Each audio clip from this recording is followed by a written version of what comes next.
Namaskar. Namaste. Namaskar. My name is Danya Ravi, and firstly, I would love to express my gratitude to Sadhguruji for establishing Isha Foundation and Isha Music, because for me, music heals a lot. That's one of the tools I use whenever I come across any problem, and there is no day that goes by without listening to Isha Music. I'm very grateful to you for that. And yeah, so talking about my health condition, I'm born with a rare genetic disease called osteogenesis imperfecta, commonly known as brittle bone disease, which means my bones are extremely fragile, just like a glass. And I've faced more number of fractures than the number of bones in anyone's body. So today, more than a question, I have a humble wish. I'm a regular follower of your everyday saying, so it would be nice if one of the coming days, if you could quote something about disability, as I believe this opportunity would create a wider visibility for survivors of people with disability. And yeah, I would be happy if that quote is done along with our pic. Along with? Our pic. Photograph. Oh, we will. Yeah, along with our photograph. Swami, If take you're... a good picture. No, I need you and me. Oh, we'll do that.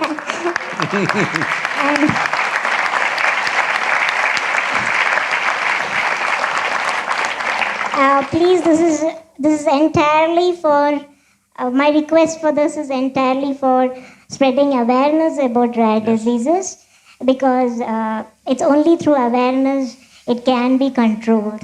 I thank you so much. And yeah, Sadhguruji, I'm hoping it happens sometime very soon. Very soon. Thank you. It's our privilege to have you here.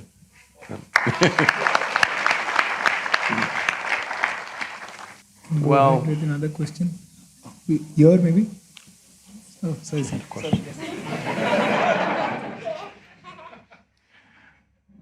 See, different people have different types of disabilities.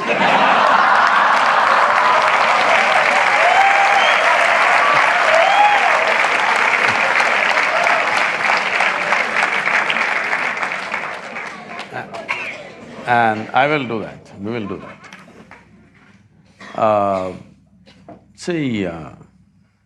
Life has come in so many forms, but societies have decided what is normal and what is not normal. But actually, if we compare every one of you who have all the four limbs intact and whatever, you compare to the next person, in some aspect of life, are you not disabled? If you run with Mr. Bolt, won't you feel like a cripple?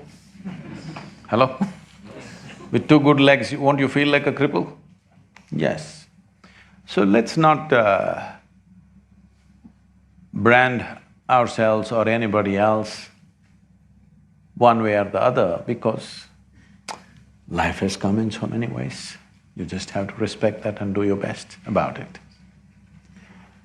Because it's a miracle in the sense, just now Shashank was talking about the miracle that he did today morning, that he makes ragi dosa into a human being. Isn't it a miracle? And this ragi dosa was made with the soil that we walk upon, yes or no? Just the soil which became food, and food which became flesh and bone. In such a phenomenally complex process, which we have taken for granted, unfortunately, certain things sometimes did not work the way we think it should be. So, never call yourself disabled. Well, you're one way, I'm another way. I am disabled in one way, you're disabled in another way. Some way, every one of us, if we compare ourselves to somebody, all of us are disabled in some sense, isn't it? But See what an intelligent mind you have. Because of my disability, I am here today.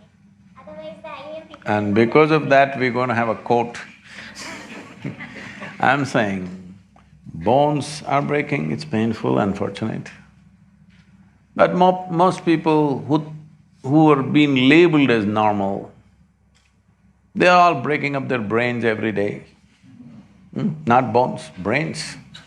They call it stress, they call it anxiety, they call it so many things. But literally breaking up the brain, isn't it, in some way?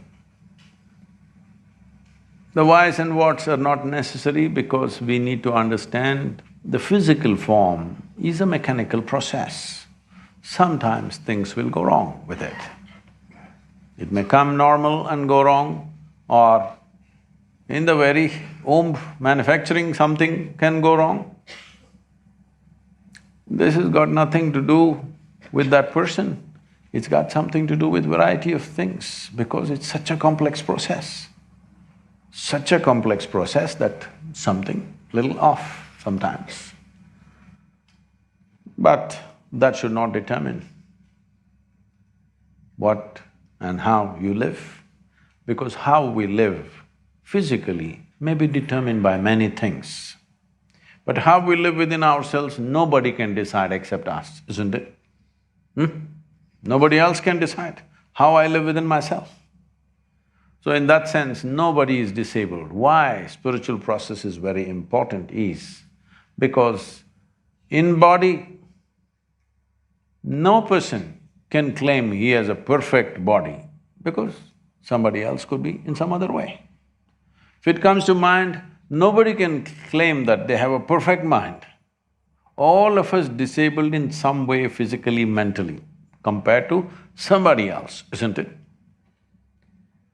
But a dimension which is beyond this physiology and psychology, the psychological and the physiological dimensions, beyond this, that dimension, which we unfortunately have to use this corrupted word called spirituality, in this state, all life is just same.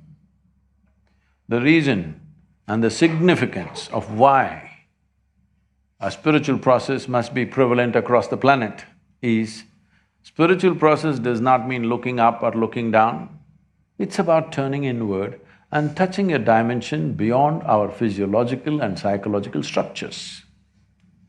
In this state, there is simply no difference between you and me and anybody and anybody.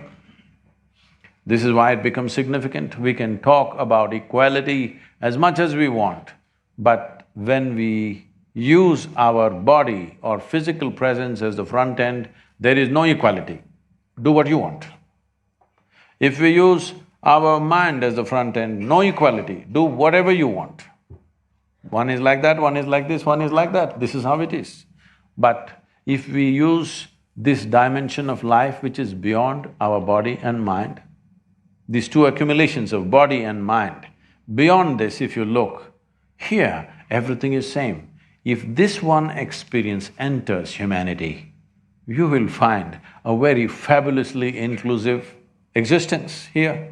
Doesn't matter who's come with what capability or not, everything, every life will have a place. But right now, we are setting standards based on physiological and psychological competence and saying, this is standard, this is substandard. No, don't do that because can you say a carrot is a lesser life than you? Or a grasshopper is a lesser life than you? Because they can live without you, you cannot live without them. That's a fact, isn't it? They can very easily live without you, but you cannot live without them. Nature has given us this possibility that today we have the intelligence to be above all this life. But when you rise to a certain level, it's very important. If you're a crude nonsense, you will think this is a time to dominate. Or if you rise to a certain level, where rest of the life knowingly or unknowingly is looking up to you, this is a time to include and merge with everything. This is not a time to dominate, isn't it? Because once you dominate, you alienate from everything. I'm telling you because you're all going to be managers.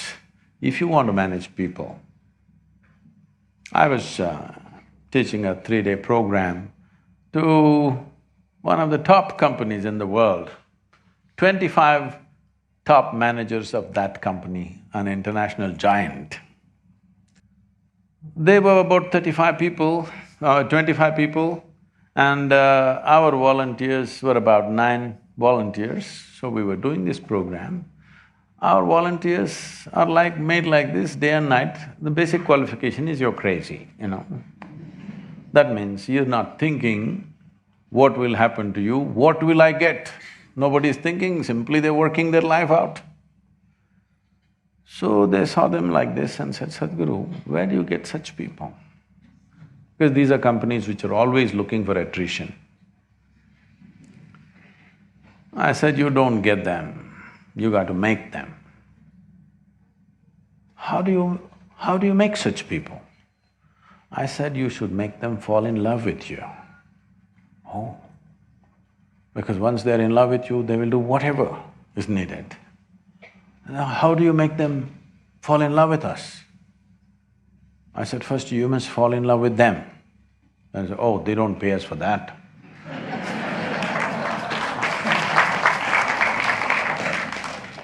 So once you try to dominate, you alienate. Once you alienate, it's hell to manage people. It's hell. It's better you take sannyas and live somewhere alone. Because managing even one person when they're alienated from you is hell. In inclusion, management will happen effortlessly. So this inclusion has to come means human life or human beings have to come to at least a little bit of inner experience which is beyond body, which is beyond mind. Because when it comes to body, your body is different, my body is different. Do what you want, this will stay different. We will think it's different at least, as long as we live. Only when they bury us, we know it's all the same soil. When you compare mentally, my mind is different, your mind is different, do what you want, they will always remain different. But if you look at this as life, there is no such thing as my life and your life. This is a living cosmos. The question is only how much of life did you capture in this? This is all that matters. It's not the size of the body, it's not the size of your brain. How much life did you capture within yourself will determine the scale and scope of life. How big a life you live simply depends on how much life have you captured. So if you want to capture more life than you have right now, the simple thing that you have to do is, you must open up the boundaries of your individuality. Your individuality is slowly becoming a concrete shell that nobody can break through. If you obliterate the boundaries of your individuality, then we say this is yoga. Yoga does not mean twisting your body, turning upside down, wearing Lulu pants.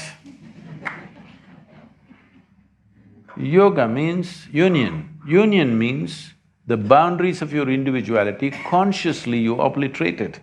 Now, there is a life larger than anybody can imagine happening within you. Because of a large-scale life, everything will come naturally your way. You don't have to go and set up your shop in a busy place. Wherever you set up, they will come. They cannot help. I must tell you this from experience. In continuation, we're talking, okay?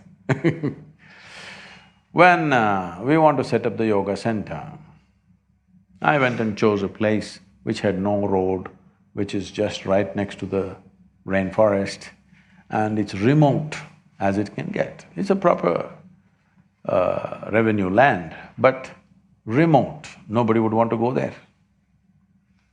When I said this is where I want to set up the yoga center, we had a trust Isha Foundation. Out of 6 trustees, 4 of them dropped out because they thought I'm crazy. They wanted to find a 5-acre plot inside the city or just next to the city, start a center where people will come. They said, nobody is going to come, this man has lost his mind. Well, today it's become one of the most prominent places in the country, in the world, actually.